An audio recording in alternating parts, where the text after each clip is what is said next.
Hello, everyone. I'd like to invite you to come to Melvin's Farm to Fork in Wirtz, Virginia, near Roanoke, for our upcoming Health and Healing God's Way conference. We have a great lineup of speakers. It is a fantastic event. We have a VIP dinner in the pasture on Saturday night.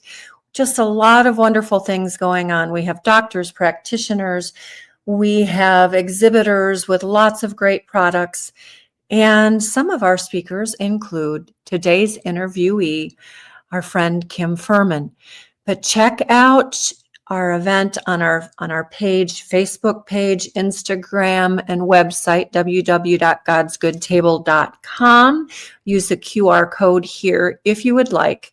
But we hope to see many of our friends there. So give it some thought, and hopefully we'll see you. All righty. And here we are. Kim Furhmann. Hi, Kim. Hi there. Kim is a naturopathic doctor. Like me, she's a mother of many and a farmer along with her friend Jacques. So Kim, I'd like you to go ahead and introduce yourself a little bit more thoroughly and tell us what you've got going on. Thanks. I've been married for 30 years to Jack, and when we got married, I was just really standard, very normal, wanted to go to the hospital to have babies. He wanted to have home births. I cooked everything from cans, and it was all homemade, but it was like cans of cream of soup had to go into the recipe, and the Velveeta cheese was a highlight in a lot of recipes. And then we went to the mission field, and we had 3 little children, and we had 3 more while we were there. And the first term, we were literally sick all the time. And my husband was raised by French immigrants and much more healthy. And he was like, is there any correlation between how much sugar we eat, how much junk we eat, and how sick we are? And I was like, no, what are you talking about? And we were on antibiotic constantly. We were sick constantly. And he kept coming at me with that. And I was like, do you want to cook the dinner? Like, you can totally take over if that's what you want to do, but I'm good with what I'm doing. Because it was like spice packets and all this junk sugar I would bring in from overseas and instant foods, because people could just send me the package of cheese stuff from Kraft Macaroni and Cheese. And I could get noodles and margarine to make macaroni and cheese for lunch.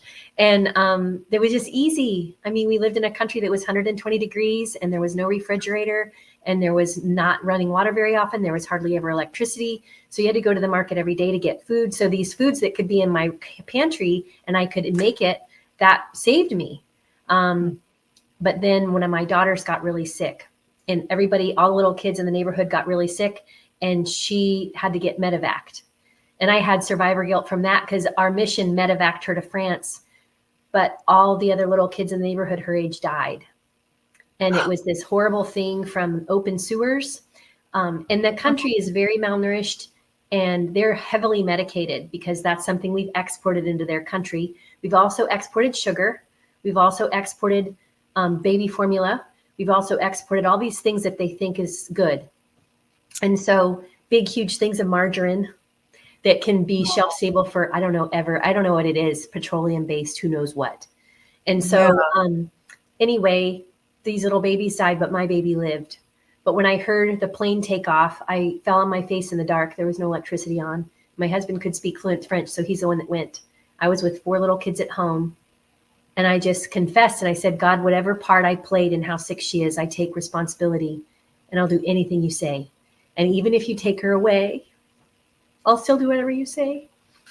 And so I had to release her, and I had to also release how I had fed them so poorly and vaccinated them to death, and how all that played into how her health was going.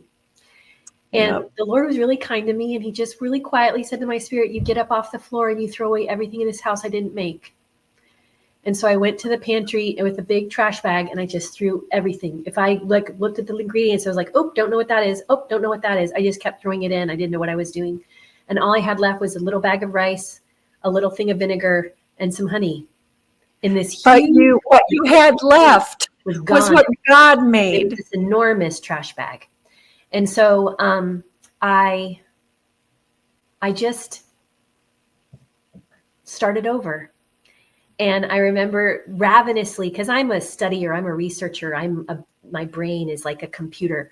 And so I just ravenously started devouring anything I could get my hands on about natural health. We learned about Weston Price, we learned about all these things. So our whole second term was going to these people who could live there and learning about raw milk and learning about butter and learning about oils and learning about how to soak beans when you cook them so they're done slowly, learning how to soak grains and then put them in the sun to sprout and then take them to the miller and make flour and then make that into sourdough bread. Like they did all that stuff. And so we learned about that. We learned about the leaves on trees and which one you take to make tea for the tummy ache and tea for the parasites and tea for the whatever. And so we learned all these things from these people. And it was this beautiful, beautiful season where we weren't very sick anymore. And we really didn't need medicine anymore. We would get sick and be on the couch and tended and cared for, and then we would recover. And so I lost your sound, Maureen. I'm being quiet. Let me just see. Can you hear me now? So anyway, I just was really totally life changed. And we and so we ended up able to change everything. And I started to send emails home, and instead of asking for Starbursts, like from Sam's Club and Skittles, because that's how we learned math. That was our manipulative, was Skittles. We went to like nuts, soaked nuts for a manipulative. We went to different things. I asked the teams from the States, bring me, I don't know what it is, but there's this apple cider vinegar with like the mother. And I think we need that for our guts. I want to drink that every day. Could you just, and then they brought it and I'm like, ooh, it's rotten. That's stuff in the bottom. And so then I learned like, that's the stuff you shake up and drink that. And so we just totally changed. And then when we got ready to come home, because my husband's mother had dementia and needed us to care for her, we ended up coming back from Africa. And before we came, we read all the Joel Salatin books. I don't know how my husband found those, but he had somebody bring them out.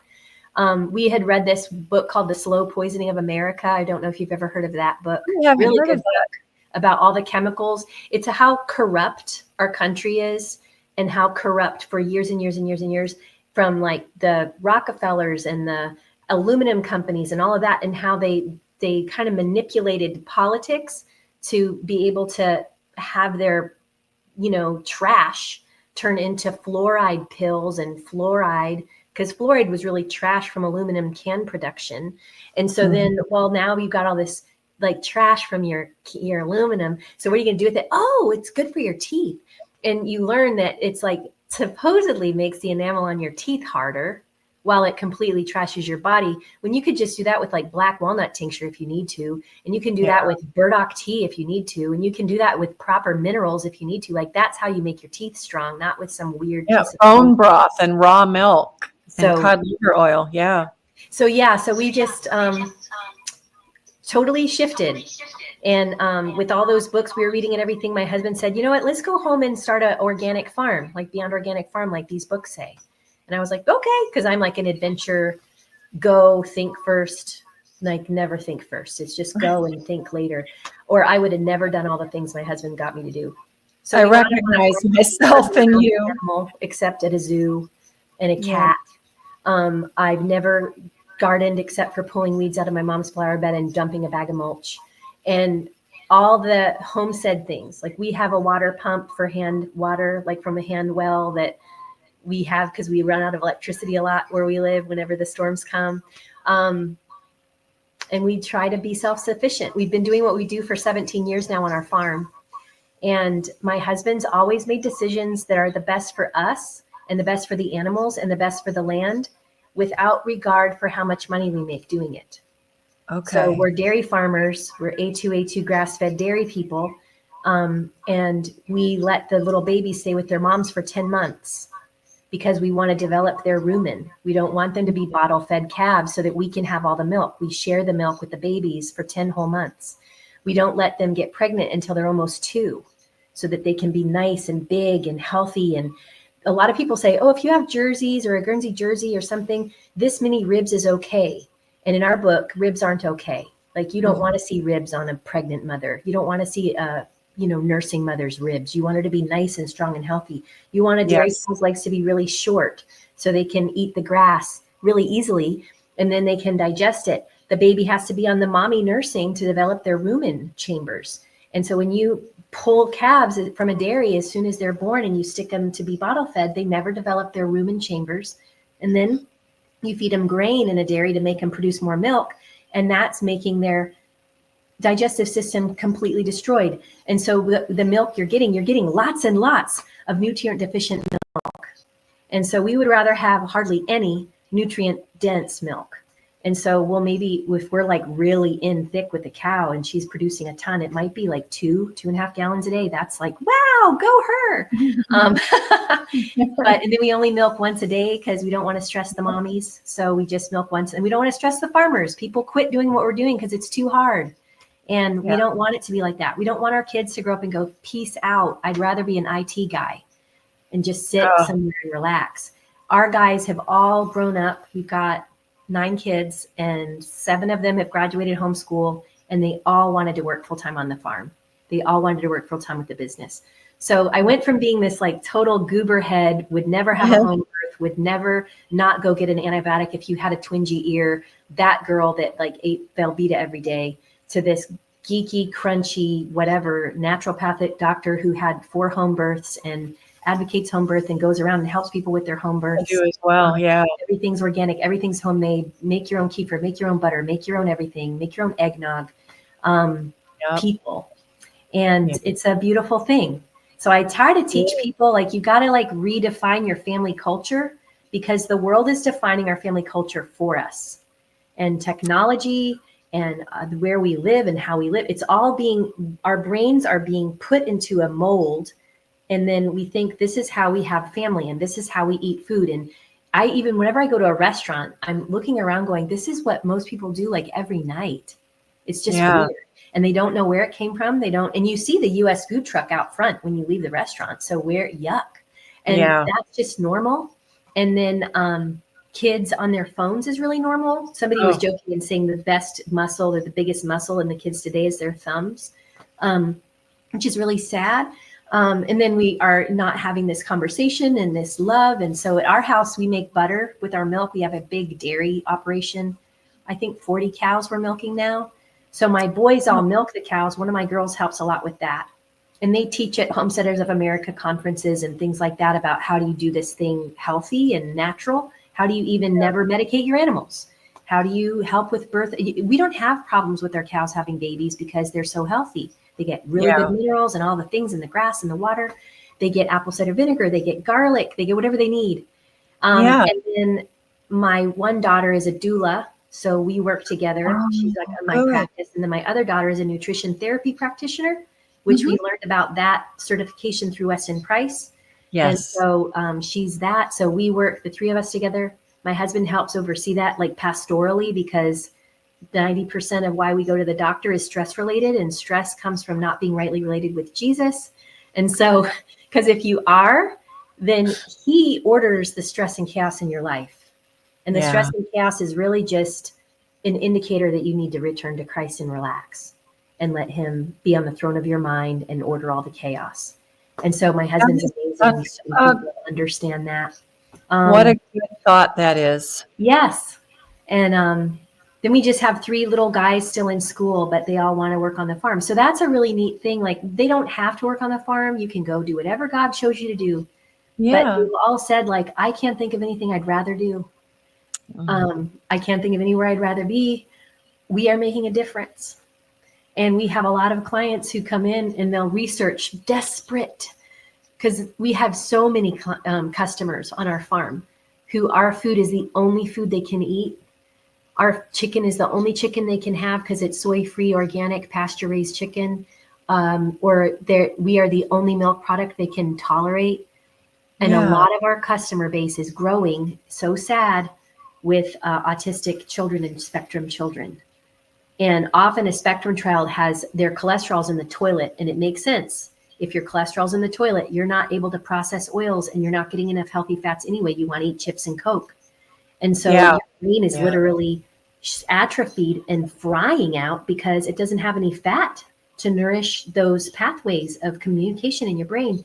So you get a kid like that on our full fat milk and just eating butter. Like the moms will say the kid will literally get the butter out of the cooler and start eating it, like paper and all. And I'm like, whoa, driving on the road, pull over, get the butter, give them a hunk, And these little kids, you give them like 6 weeks and they're talking again. They're looking you in the eye. They're going back to being potty trained, and they come back to their mothers when they've been lost after that 2-year vaccine hits them, and they just go somewhere else, and they can't look you in the eye anymore, and they can't go to the bathroom on the toilet anymore, and they don't want to eat anything anymore because everything's sensory overload. And you just, one little boy, I remember his mom was desperate because she thought he was starving to death. And the doctor was like, if we can't figure this out, we're going to have to admit him and get an IV nutrition. And so she saw raw milk. So she came out to our farm and we gave her a quart to try. We were like, don't sign up for the whole shebang. It's like Virginia laws with the herd share program, blah, blah, blah. Just take some and see if he'll do it. So she put some in his sippy cup and gave it to him. And she was driving, got to the top of our driveway. It was gone. And he was doing this for more. She filled it up again. By the time she got to the highway, he was doing this for more. By the time she was going to turn on the highway, she's waiting like with her blinker. He's like doing this again. So she turned around like bawling and came back. She's like, I guess I need a lot of gallons that day. And she took it with her. And when she came back to get her milk and she brought him with her, and he ran off to play with my boys and got up on the trampoline and was jumping on the trampoline and talking to them. And she was bawling because he was not talking. He was not looking in your eye, and he wasn't potty trained anymore. And now he was like running off, making friends. He was jumping and playing. He was saying, I don't want to leave. When she was like, you got to get down and go. And I was like, just let him. Oh, it was so awesome. We're having such a good conversation. I'm forgetting to put pictures up. But I can see this little guy out there with your boys playing with the calves or in the field or whatever. But those kinds of stories are so powerful. They're so powerful, and more people need to hear, because people don't understand that their kids don't need to be sick. Their kids don't need to be autistic either.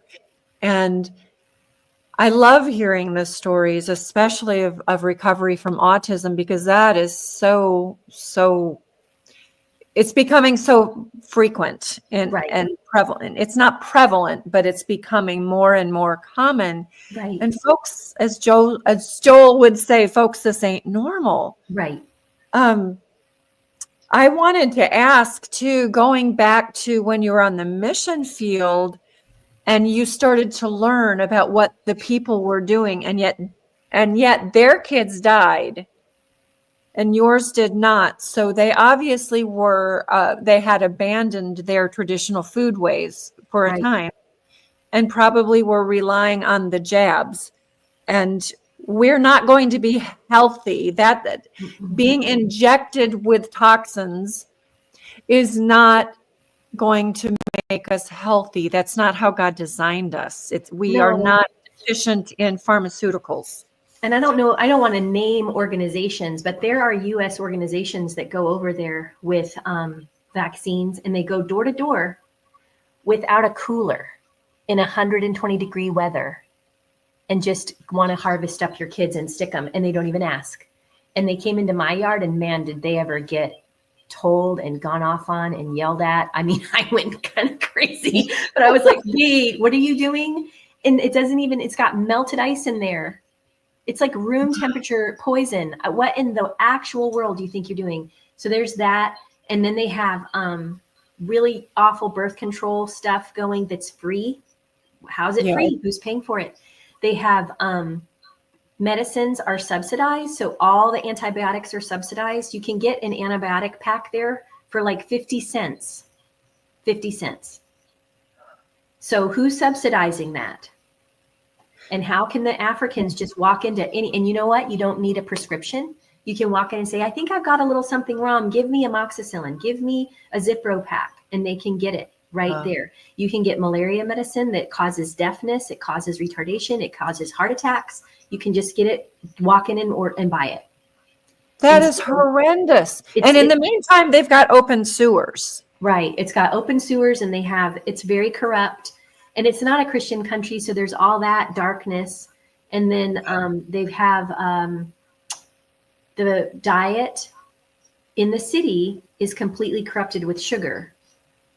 And so you can buy sugar solid that you chip off. And I remember one time there was a little old lady who was raised out in the village on din bagar, which is like butter from a cow, and all the good things and the raw milk and everything they would have had out there in the village. She came to the city and she just started with the sugar. And one time she said, I need some coffee when she was visiting. And I brought her coffee, and I had a little tiny cup of coffee, and I put 3 scoops of sugar in it because I knew her. Yeah. And she took it. Oh, you forgot the sugar. Oh, like, ew, your spoon's going to stand up in there. And so just the sweet stuff, they put sweet in everything. And so and then they have these Magi bouillon cubes. So if you ask your friends, what's your recipe? Every single recipe has a Magi bouillon cube that's just an MSG cube.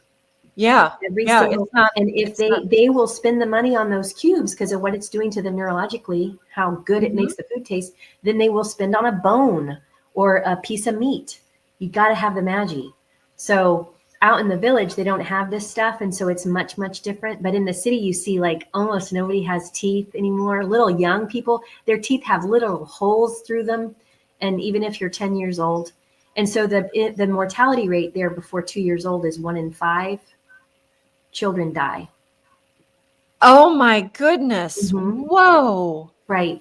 Now, as you're talking about all of this, it makes me think of Dr. Price's research 100 years ago, where we're 100 years into what we've exported, and we've made this monster all around the world. If we had just left well enough alone and told them about Jesus and let them eat the way they ate. And the way God designed. Yeah. Wow. I will say that you and I are both aware, I'm sure you are as well as I am, that we talk about subsidies and such, including those jabs. And those were heavily subsidized by the Bill Gates Foundation. And it was discovered that they were intentionally putting sterilization material into those jabs. Yep, intentionally. It's not an accident. It was intentional, because some people in our world, some of the elites believe that we need to decimate our population. Right. And I don't believe it's about climate control. I think that's part of the ploy. There's no such thing as climate change is real. Climate change has happened for 6,000 plus years. It's supposed to be a natural thing. But under the guise of climate change and cooling the earth, and there are too many people on the planet, that is so bogus. And we just want people to think about that. It is a ploy. It is propaganda. Certain people want to have control of us and the earth. Right. And this stuff that went on in Africa was very intentional. Oh, very. I believe it goes on here too. I don't believe for a minute that type of evil isn't also going into pharmaceutical products here in the U.S. Well, if you think about it too, from like an eternal perspective, the Africans aren't stupid. And so they know that they're not trying to help us. Most of them realize that, or at least the older generation is like, hey, whoa. Free medicine from white people? No. Doesn't happen. What is this like thing they want to do where they give you pills right after they give you a positive pregnancy test? They give you a pack of 5 pills and you have a miscarriage and you're not making a connection. So they give them day after pills, like in a pack of 5. Or you can have a free pregnancy test, and then we'll give you some free vitamins. Make sure you take all 5 of them within the first couple of days.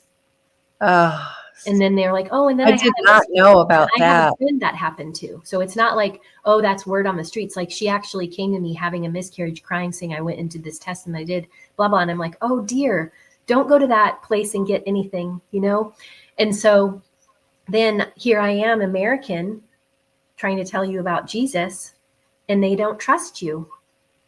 And so I had this huge thing to overcome, that I'm not like those people.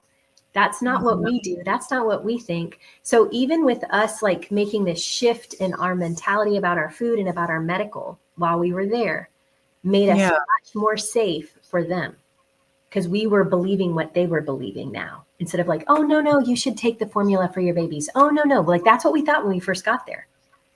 And that's what we taught. And then we came back away from all that, and we're just like, no, you guys keep going with what you're doing, how you're taking care of your baby's nursing. You just make sure the mommy gets this and that. But they knew, they knew you're supposed to make this really rich bone broth for the mom to have for like weeks after she has her baby. They would get this like essential oil on these really cool pieces of stick. They would dip it in essential oil. They would put it on coals. They would put it in a pit, and they would squat over the pit to like cleanse and purify after they had a baby, like putting smoke all in there. They would bind their little tummies with like oils and things. So kind of like a castor oil pack, but they couldn't believe we didn't do that. Like, but everything's all pushed out of place and nothing's okay. And you need to like be comforted and warm and cozy. Then they had this thing where they obeyed the law of resting for a whole month after a boy and for 6 weeks after a girl. And they would have a little sister or cousin come live with them and take care of them. So I learned all this stuff from them. And by the time I had my 6th baby, I did it just like they did. And then after I had my 7th and 8th and 9th, I did it just like they did. And those babies were so much easier than my American babies, where we were going to Target with a 3-day-old because we need diapers. And that's what you do. Or you go to Bible study and teach a Bible study with a 1-week-old baby, because you got to get back in it. You know, in America, you just got to get back. So I've learned all this stuff, how we dishonor everything about how our bodies were designed, from our culture, from our food, from our medicine. We just have no understanding of how God designed our bodies. And so we don't even realize what we're doing to ourselves. But I always tell moms, you know, if you have a baby, to have that baby, you burn up 50% of your adrenal glands if you don't do anything about it. And so you do that 3 times. And what do you see these mothers like? Postpartum depression, postpartum anxiety, can't handle life, can't handle the kids, can't handle the marriage, can't handle anything, can't handle making bone broth, it's just all too overwhelming. Where if you're just nourishing yourself and replenishing yourself, and even all along the way, what's one of the best things to feed your adrenals? Sauerkraut. Just those kinds of things. And plenty of liquid and nutrient dense liquid and lots of fat. I mean, my little daughter-in-law's had 5 babies really fast, and she is doing so well, but we are like Weston pricing her down the tubes. That made a huge difference for me also once I started down that path, because I had been teetering on Hallelujah diet, which is veganism. But we did usually we had a milk cow. So we did still have raw milk, and we had our own chickens for eggs. Yay. But I was comparing ideologies, and then I heard about Dr. Price and his research, and it was like, of course, it makes so much sense. This is what, So then my pregnancies got much better, and most of my births were home births too. Yay. I haven't always been good about not always, like even now, I'm not good about getting enough rest, about slowing down. I feel very driven to get stuff done. And that's not good. And that strains the adrenal glands as well. Well, one of the things you mentioned something about Melvin's Farm to Fork, and my topic that I'll be speaking on there is about emotional wellness and stability in an emotionally unstable world. Because every time I do a talk like this, and I talk on this topic at least once a year somewhere, every time I research it to make my files fresh with data, it goes up like 70% of all the reason. 70% of the reason you go to the doctor or you get medicine or you get blood work done is stress related. Then the next time I researched it, it was 80%. And it was 85. This year, it's 90%. And this is from PubMed. It's not from crunchy people. It's from PubMed saying 90% of the reason people get sick has to do with stress. So our culture, I can believe that. We're designed to be stressed because it's a way I think God made it so that we need him.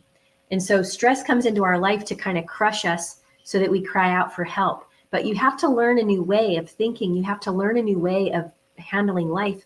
And God's shown me that he wants to be on the throne of your mind. Yeah. And there's a really cool passage in Ephesians that talks about how who were dead in sin, you hath he quickened to life in Christ Jesus. And you used to be a person who had conversations with principalities and powers and lost people, and you're not anymore.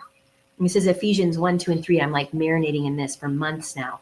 But when he's talking about those vain conversations, it's almost like we have a quiet time as a Christian person. We have a really good prayer time. Maybe we had a great fellowship time with another Christian. We listened to a neat podcast. We heard a great sermon. And then you get right back to life as usual, handling your life, handling the crisis, handling the relationship, handling the problem, handling the schedule, handling your duties with your own mind in charge. Yeah. And so he's given me this picture of like a throne, and either he is on the throne and I'm on the floor under the throne, and all the chaos of my life is ordered under the Lord.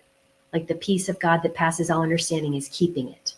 Or the cares of this world push him off the throne, and now that's governing my mind. And he's on the floor, he's right there, but he's not in charge. And now it's chaos, and I'm just trying to manage chaos, and I'm in stress.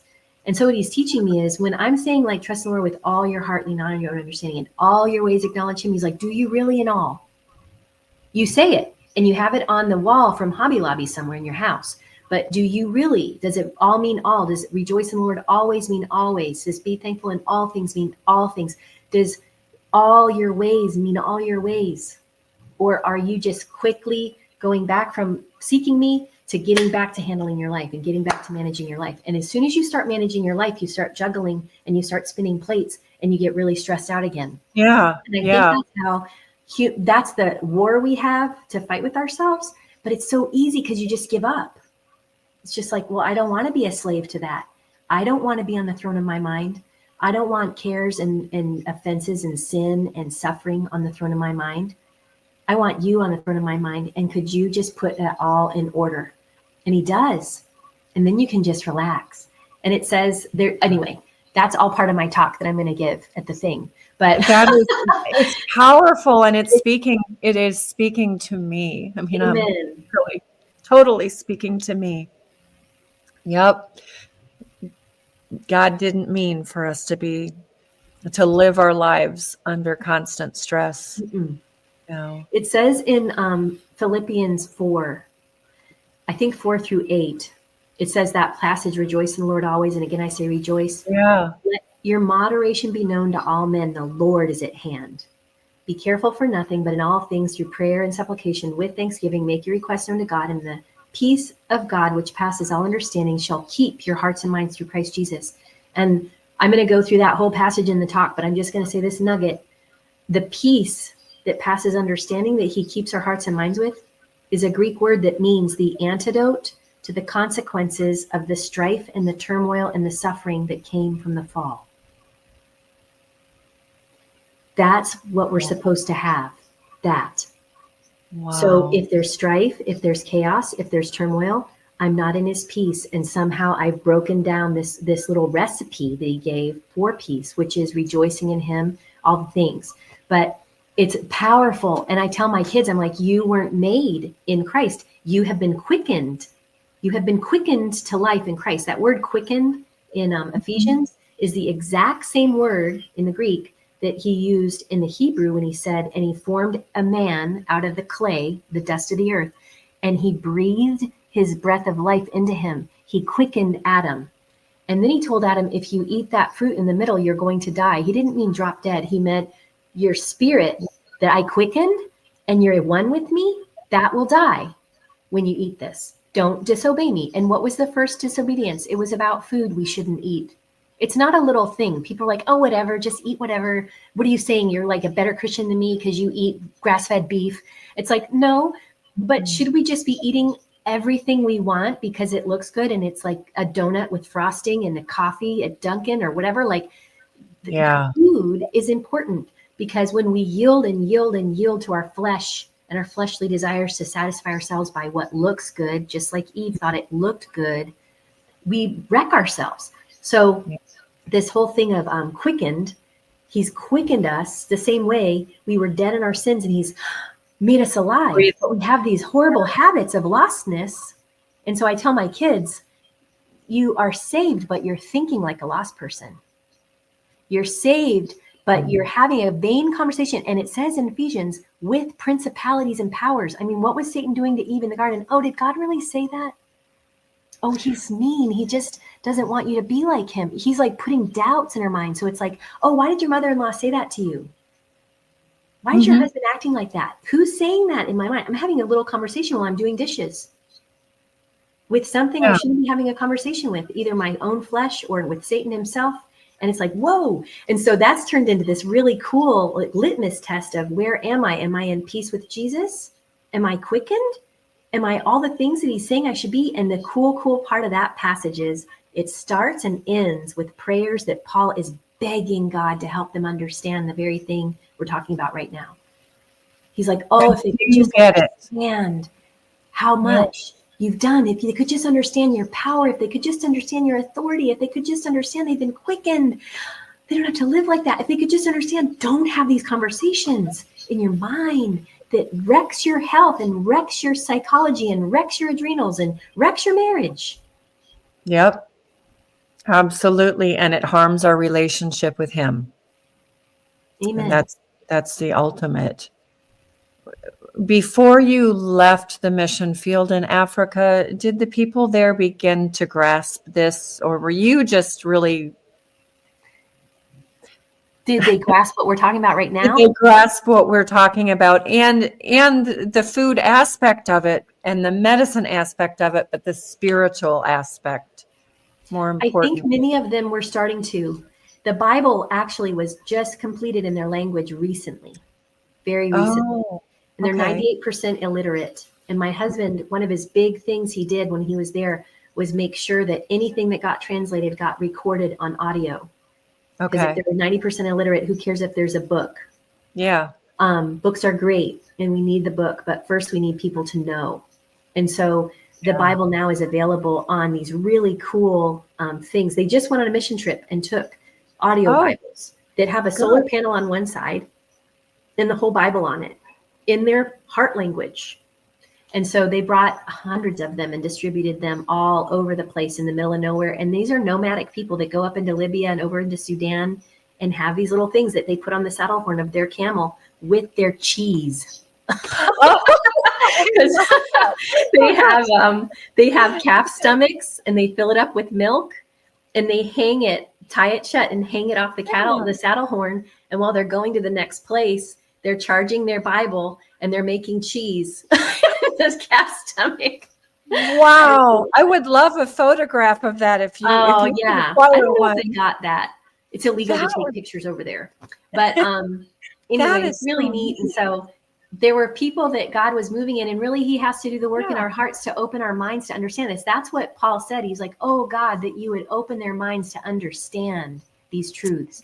So that's a really neat prayer to pray for each other, to pray for the lost around the world, that God's the one that has to open your brain, like just unlock. Why do we understand what we do about food? Because somewhere God took the braces off our brains. Yeah. And he did that for us. I'm not so smart. I'm not so great that I figured stuff out. God gave me a gift, and he gave me a gift because I was broken enough over my mistakes. And I took personal responsibility for my mistakes and I owned it. I could have sat there and been hard-hearted and was like, well, I guess you got sick like all the other kids around here and gone and made brownies to console myself and eat a pan while the kids were in bed and the plane was taking off. That's a normal reaction to depression and all that. And nope, all the stuff to make brownies went in the trash and all the Velveeta went in the trash because it was just like he said, well, get up and do this. Yeah. He's the one that said to do that. It wasn't like my idea. And then the more you learn, I wrote a book called Journey Back to Health. And in that book, it talks, I became a naturopathic doctor and had to write a 50-page dissertation to graduate. And in that dissertation, I wrote about God's design for the foundations of health. So this book is like an expanded version of what are the foundations for health. There's nutritive foundations, there's spiritual foundations, there's medically minded foundations of what not to do or what to do. And there's herbal foundations. There's sun and light and air and laughter and all the exercise and all the stuff that if you understand how it all works, it's this beautiful thing you can't ever quit learning about. He's just going to teach you for the rest of your life. And so the little African people, maybe they didn't know some things, but man, did they know other things that I had never heard of. And when my little child came back really, really sick, she had a prolapsed rectum because of how much diarrhea she'd had. And because she got to be 15 pounds and 3 years old, she was a skeleton. And she was passing blood and tissue because whatever had happened had eaten through her abdominal and she was passing herself. And it was a horrible crisis. It's a miracle she's alive. And she's at conferences with me all the time. And she's like this bubbly, bouncy, healthy doula, 23-year-old, teaches piano lessons, teaches voice lessons, runs our whole business. She's amazing. Wow. And she came back and she didn't want to go number 2 because every time she did, it would hurt and then everything would fall out like a prolapse. Yeah. And I called the doctor and he said, oh, you need to wait for another 2 years and we'll do surgery. I was like, so how's she supposed to poop for 2 years? And he's like, well, you could figure it out, I bet. And no answer. I called another doctor and he said the same thing. So then I put on my Lafai that you wear when you go on the street there. And I went over to the little blind old lady who's probably 106 years old. And she's crippled and she's blind and she wore flip-flops on her knees and flip-flops on her hands. And she dragged herself around. She was completely functional. She was completely with it. And I said, hey, Grandma, how are you today? I have a problem. I need your help. I said, my little girl, and I said this all in Arabic. I didn't know how to say it. I said, every time she was really, really sick, she had the bad diarrhea that everybody had. And she got really, really sick. She had to go away and come back, And now whenever she poops, her butt falls out. Because that's how I knew how to say it in Arabic. And she was like, oh, I was like, and I know you guys get diarrhea all the time and your butts fall out all the time probably. So what do you do about that? And she was like, oh, you take the young leaves of the guava tree and you make a very strong tea. It's going to be very red. And then you pour it inside. That's a little bit of an implant. And you hold it inside and just massage her back and hold it in there so it can go up in there and help it. And then you sit her in a bowl of it and get her a book or something and she can play in. So that's a sitz bath. Yeah. So she's getting an enema and a sitz bath of guava leaf tea. And so I put her in there. And the second time I did it, the next time she didn't have a prolapse and she never had it again. And that was my initiation into herbs. God gives us everything we need. Amen. And guava trees, if you throw a guava you are almost finished eating in Chad, it will grow a guava tree with no effort. And that's the herb they need. And the other thing the guava leaf tea helps with when you drink it is any kind of dysentery, any kind of stomach upset, any kind of GI issue. It helps settle your stomach like nothing I've ever seen. And so that God would make a guava tree grow with barely any water and barely any attention in this land where that's the desperate thing that people need to help them stay healthy. There it grows everywhere. And you can just get leaves for free anywhere because they're just growing along the side of the road. They grow wherever. And so there's a place called Edible Landscaping in Afton, Virginia, and they sell a pineapple guava. And I went there and I saw it. I was like, is this a guava? He said, yeah, it's kind of a bush and you're not really in the zone to grow it. And I was like, can I get leaves? He's like, yeah, but you'll never get fruit. It'll just ever give leaves. I'm like, all I want is the leaves. So I have it in my backyard. And when little mommies have babies, I'll pick them the leaves and they can make a tea and sit in it or put we make padsicles. Like, after you have a baby, there's like Natracare organic cotton pads and you soak it in the tea and freeze it. Yes. And they have I've done that before. On there. And the mommy's just like, woo. And then that stuff is doing the same thing on the outside wounds of childbirth, what it did inside my little girl when she had that, or if people have hemorrhoids or people have whatever, it's a miraculous what it does. And you can get them for whatever, $30 at Edible Landscaping and they grow and they do just fine. Wow. Actually, I'm going to reach out to them and see if maybe they can come to our event and exhibit because I'd forgotten to put that one down.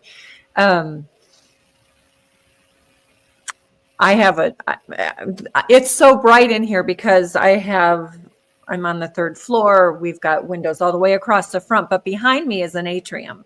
Nice. And I happen to have two big pots that are open right now that I'm waiting for something to plant. And I think I'll plant a guava or two. You could get fruit too if you put it in there. Yeah, that would be really cool. Really helpful. Mm-hmm. So now I also believe that whatever we need, we have in our backyard. I just don't know what would do the same thing here. Plantain Yeah. would do similar. Okay. I think that there's something very astringent in the guava, and it's not strange, that they're here in Virginia too. I'm not sure where it came from. I need to ask Michael over at Edible Landscaping, where'd you get those guavas? But plantain leaves do very similar. Burdock leaves do very similar things. Comfrey leaves do very similar things, but I didn't have that over there.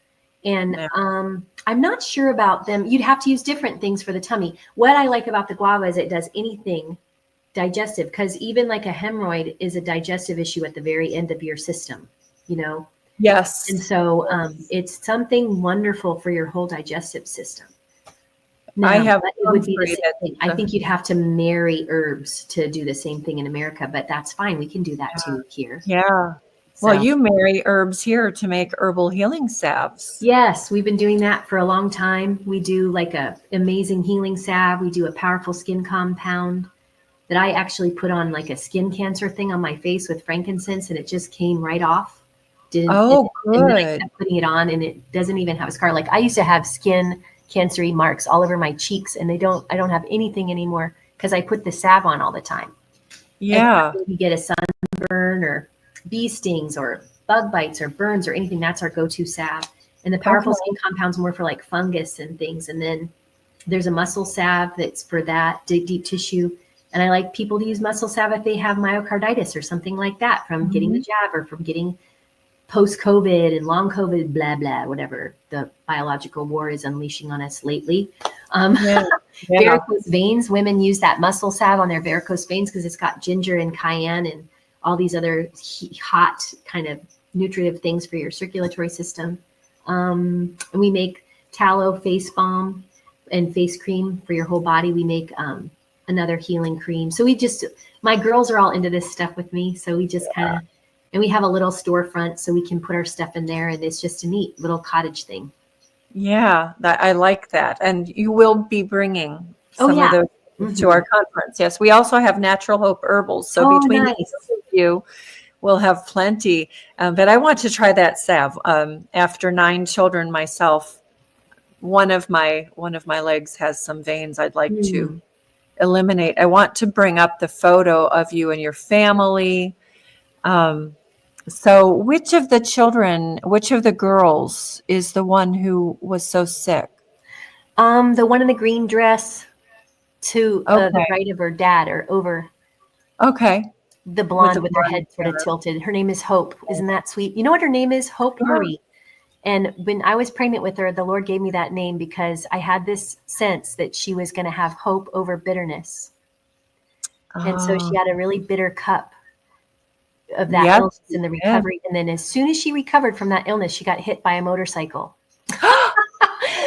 And so it was like, okay, what next? And oh my goodness. Yeah, but she's just the sweetest. She loves Jesus. That's what's so special about her. She loves Jesus. She loves his word. She loves Christian reading and writing and whatever. She's always into that. And then she's a precious little peppy, hopeful, joyful little person that I would love to have somebody with like her at my births to help me have a baby.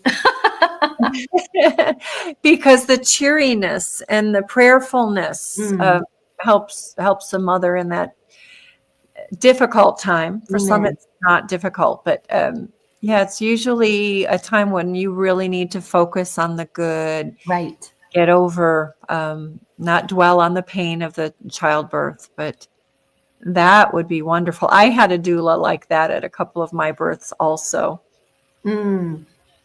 Really was blessed by her.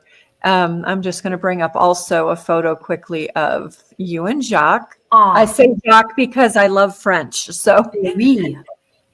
Oui, oui. C'est bien.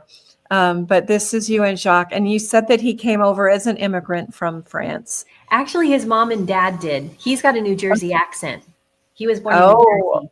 So he's kind okay. of funny. He says tournament and he's just got this funny little Jersey accent. But his mom and dad, his dad's actually Jewish. He's a German Polish Jew who grew up in France. And then his mom is like a old world Parisian kind of hoity-toity French lady. She grew up in Paris. And she lived with us for 18 years. She just died last year. She had dementia.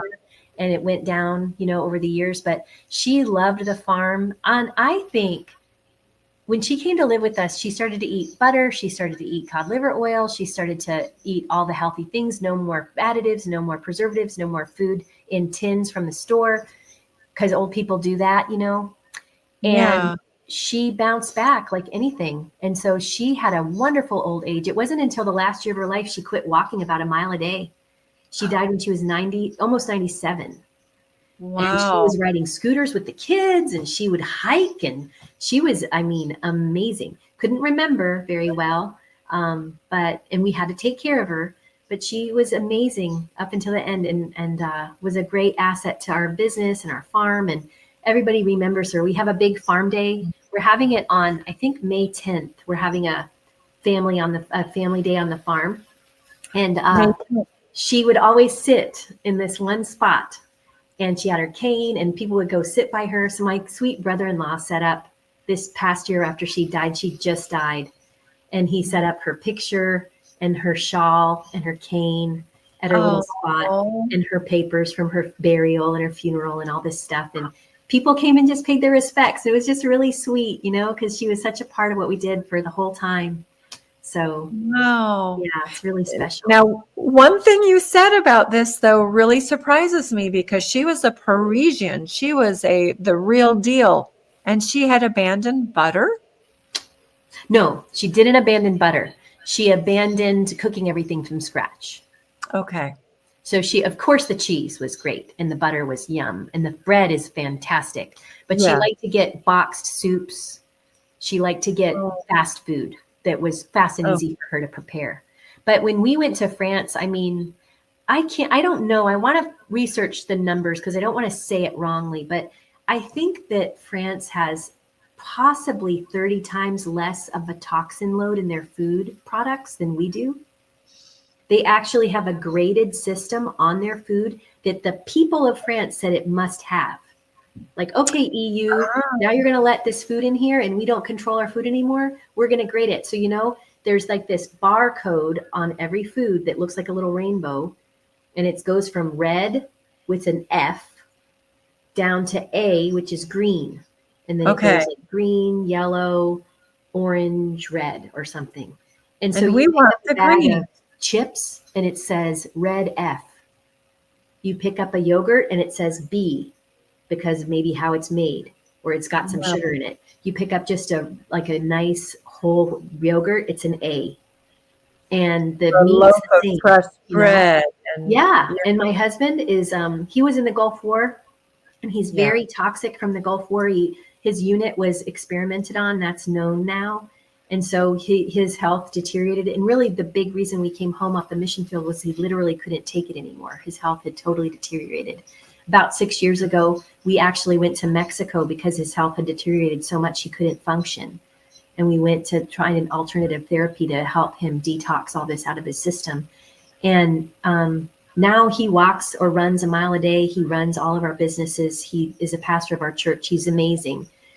God has helped him bounce back, but not 100%. And so his health journey has been really complicated. But if we weren't on our farm in the fresh air, eating all these foods, he wouldn't be the way he is. And it's just been amazing to watch what we do heal my own family. And then know that and that's why we named our farm our father's farm, because we don't want it to be like my farm. All of our customers look at it as theirs. And it's this synergy of we love each other. They know we love God. They know we love his creation and they know we love them. And they know if they come to get food from us, it's like saying, I love you and I worship you. And that's what they're eating, something that's making them healthy and strong and able to do what we do. And Yeah. I don't know if you've ever heard of a woman named Judy Mikovits in your Mhm. circles. I've done an interview with her, actually. Yes. Okay. Well, she's an acquaintance of mine. I taught a class online with her once, and we were talking on the phone before the class, and I was like, I need PowerPoint, this and that, whatever. And she's went Judy on it. Like, she's so smart and she's so big with her words and her brain. And she Yeah. really like knows what's going on out there with all the technology and all the things. And she can be scary. And so I remember saying to her on the phone, like, okay, you lost me, because she was driving in the car with her husband. You lost me about 10 miles ago with the words. And I'm not that person, right, with the words. And so I said, and you're scary. And her husband was like, amen.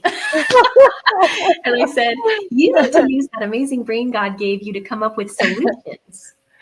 What are some solutions to how bad it's gotten? What are some solutions to EMFs you can't do anything about? What are some solutions to vaccine shedding you can't do anything about? What are some solutions? God's not like sitting in this corner sucking his thumb going, oh no, look what they've done.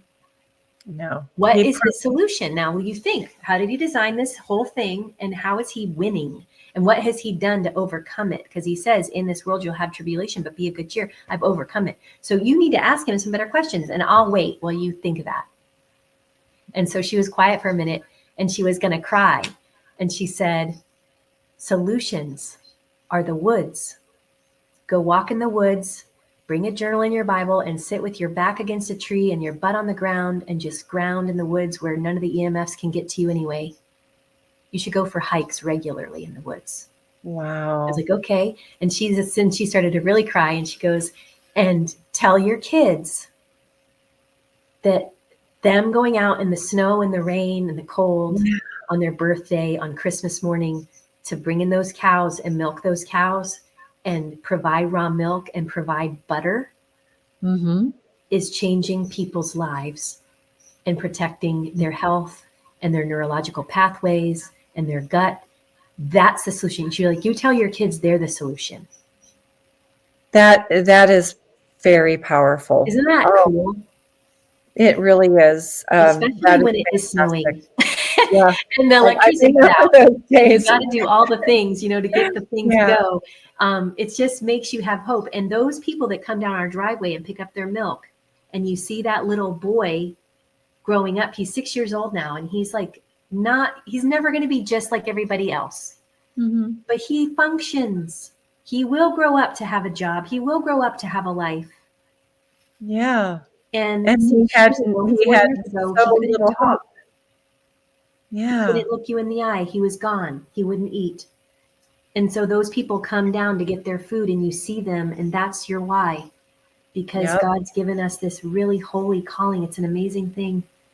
And so another thing we do, I think we're going to have it in May. I can't remember the exact date, but we offer a course called a Natural Home Healthcare Practitioner Certification Program. And so I take my naturopathic doctor certification and encapsulate it into smaller 2-day seminar retreats. And so those are the last pictures you had on your thing, but we offer all the food, and it's all from our farm. It's all the food that you need to learn how to make. And we host it in our home. And about 25 people come through the program. It's like 4 different weekends every other month. And you can take them one at a time. And that plate has like our pastured chicken with homemade mayonnaise with, good oils. It's got salad from our garden and food from our garden. It's got fermented food. It's got kefir ranch salad dressing. Because we want people to see this isn't that hard. We take you in the kitchen and you make all this stuff, and then you eat what you make. And you go home with all the recipes and all that. But on top of that, you're learning this thing of how is my body designed, and how is the world God made designed, and how can I function under the authority of the designer in harmony with it all. So that's the whole crux of those classes. And that's kind of why I feel like I'm alive right now, is to help people understand that. Yeah, I think that you're right. And you are a huge blessing. And this is a great way to wrap up our conversation, because we've really come full circle.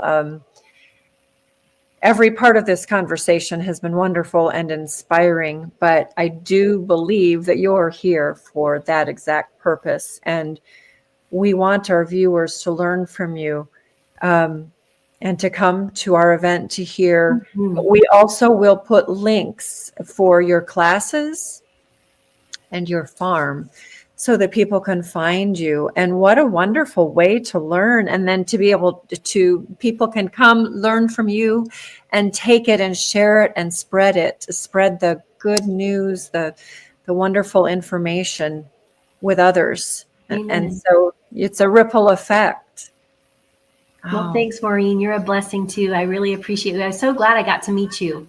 yes, I know. And I saw you last year at Natural Hope Herbals Day, and I was just sort of overwhelmed at first. I'd met you before, but now I don't remember where. At We met any at rate, Natural Hope Herbals the first time ever, but it was so okay. busy. Yeah. Yeah, it's always, I'm trying to, well, actually, you're inspiring me, and sort of cementing into my brain what I've been thinking about anyway, that I personally also need to slow down. Mm. I'm trying to help my husband to do the same.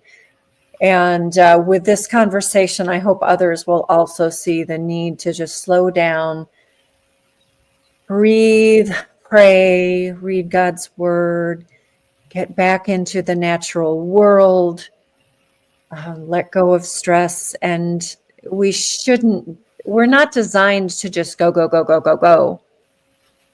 Even though oftentimes some of us feel driven, others also feel not so driven. God intends us to be listening to Him, communing with Him, providing for our families, but always seeking Him and putting Him on that throne that you talked about, instead of allowing the cares of the world to do so. And we didn't even get into the one last thing. I'll toss it up quickly, but this is Oh, something you and I both are very aware of, especially through the Weston A. Price teaching. But that's another conversation. But you can tell briefly what these photographs are demonstrating. right. Well, I have my sixth baby. Even though we were on this farm, my health was so sunk. And that's another reason I tell moms, you got to build your health during Yeah, pregnancy, before pregnancy, after pregnancy. Often, like even women like us who eat healthy, you're not recovering enough to have another healthy pregnancy. And so this is my yeah. sixth baby, and it was after I'd learned a lot of the things, but I was still in Africa when I carried her. And I Oh, was so sick the whole time I carried her. I probably had gallstones. So she was very undernourished, and she was born in Africa, my first home birth, and she was 5 pounds, 8 ounces and 21.5 inches long. So she looked like a piece of spaghetti with hair on the end. And yeah, as she grew, her little face was super narrow, as you can see in the bottom picture, and her teeth came in yeah, really crowded. And yep. we found a myofacial dentist through the Weston Price Foundation. I called them up in DC and just said, hey, I don't care where he is, but in Virginia, I need a good dentist. And they told me of a man named Dr. Felix Liao in Falls Church. So it's about a Oh, 4-hour yeah. drive. And we started taking our kids up there to see him. And he does this myofacial dentistry, but it's whole health dentistry.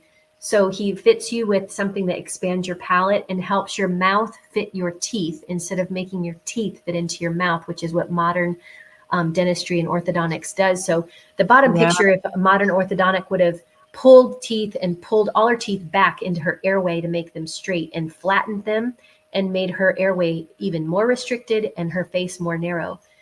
Yeah. What he has done, and if you look at her lips, you can see how full the top picture is. Her lips are very full and her Yeah. face is beautiful and full now. In our family picture, she's got long brown hair. She's one of my daughters, that only one that has long brown hair, but she's got this beautiful full face. And it's just like the pictures you see in Weston Price's book and his Yeah. PowerPoints, and the Nourishing Our Children PowerPoints have the same kind of pictures. But her little mouth, she had TMJ that cleared up. She had bad headaches that got a lot better. And her whole face and mouth changed just with that. So you couple that with her beautiful diet she has on the farm, and you just get this gorgeous kid that has a completely different facial structure and did not need braces. So the top picture shows how straight her teeth got just from stretching her palate to accommodate those crooked teeth. Yeah. And I can relate to that because at that time in my life when I was contemplating and on the edge of more of a vegan style diet, which was the Hallelujah diet back then, that child was born. I will say I took an antibiotic very briefly because I had a UTI with him as well. And he had a narrow face and very crowded teeth. He looks great now. His facial, he developed once we got him over the severe gut issues that he had. But his teeth were also crowded as they came in. And then our last child had salmonella poisoning as an infant. Did take me some time to get her straightened out, but I took her to a biological dentist and had the same thing. Now I'm actually wanting to take her back again. And I'm aware of this same doctor. We interviewed Dr. Brandon Smith several months ago, and he does the same kind of thing. And he's in Martinsburg, West Virginia. So it's a whole nother topic that we will come back to with Dr. Brandon, but it's not just that your teeth are crooked. That's the physical visual symptom of a much deeper problem. Right. Airway is restricted. You cannot breathe properly. It prevents proper growth of every part of your body and inhibits your ability to be strong and healthy. So we are definitely going to be coming back to that topic, but I wanted to bring up that slide quickly because that's also a part of the whole story, and we want people to be aware. So we'll come back there. But Erin will insert the links for us so that they can find you, your farm, your classes, and all of that. And I am going to come to visit you too. So well, God bless you. Thanks so much for having me. Thank you for this time and this conversation. It has been wonderful, and I'm looking forward to hearing more when we're together next month. Yes, I look forward to it. 7th. Yep, we really do too. So thank you so much. And hang on, Kim. I'm going to cut the feed, but I'll come back and talk to you. So everyone, thank you. Please let us know your thoughts. And if you have questions, go ahead and put anything that you might have to say or ask in the comments, and we'll get back to you as soon as we can with more. And again, we hope to see you the 25th through the 27th of April at Melvin's Farm to Fork. Have a great week. We'll see you next time.